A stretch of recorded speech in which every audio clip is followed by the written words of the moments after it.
Good morning. Let's try it one more time. Good morning. Third time luck. Good morning. Right, thank you so much. Well, as Dave said, then I've been an ambassador since June last year. And then because of it, this is my second time to be here on Hope on Wheels. And I have to tell you this, which is that this is my second time. So quite naturally, I've been thinking about what the world has been going through for the past 1 year. I'm a diplomat, so I should be thinking about the world. So on my way here, I was thinking about what the world has been going through for the past 1 year.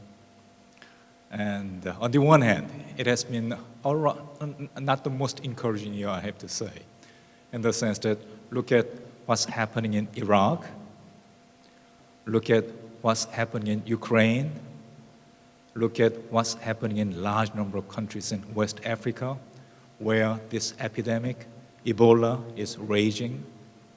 So they are not encouraging developments. So I ask myself, are you discouraged about all these developments? Are you? My answer is no, I'm not. Why? Because they, in fact, are very not encouraging, but at the same time, there are a large number of people in the world who are more than ready to fight terror, to fight insurgency, to fight epidemic. There are so many of them around the world. I know that. As a diplomat, I know that. And another thing I know is they, in fact, look up to the United States for leadership. Because when all those efforts are coordinated, then we can be more effective. And when we need leadership, then quite naturally we turn to the United States. And that's what we find in the United States. And that is the reason why we believe you, when you say United States is an indispensable nation. That's an expression I like best. You often say in this country, United States is an indispensable nation, and I love it. I like it. Why? Because as I told you, as a diplomat, I know we need leadership to fight terrorism. We need leadership to fight insurgency. We need leadership to fight epidemics. So that's what I think, and then that's what I believe, and then that's why I'm so proud to be a Korean ambassador to the United States of America.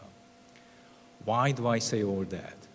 Because you have already guessed. Because we can say exactly the same thing with respect to pediatric cancer. Pediatric cancer, children suffering from cancer, we have them all over the world. But look at the United States. Look at Cannon Caucus Room this morning. And look at those scholars. And then somehow it is in this country where all those scholars are working so hard to come up with new and more efficient cures.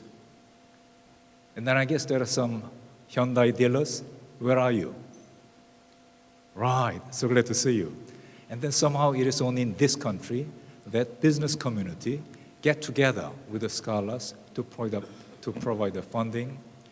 And later today, we will have the pleasure of listening to Honorable Mike Kelly and then other members of the Congress.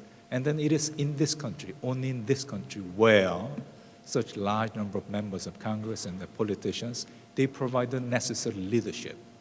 And most importantly, it is in the United States where we have Ashley. You did a marvelous job. And Kenny, where are you? Kenny, again, you did a marvelous job. It is in this country where we have all of these researchers, business community, politicians, and young children who are so brave and stand up and then fight against pediatric cancer. So that's another reason why, as I repeat myself second time, I feel so proud to be representing Korea to the United States of America, such an admirable and then the country I admire so much.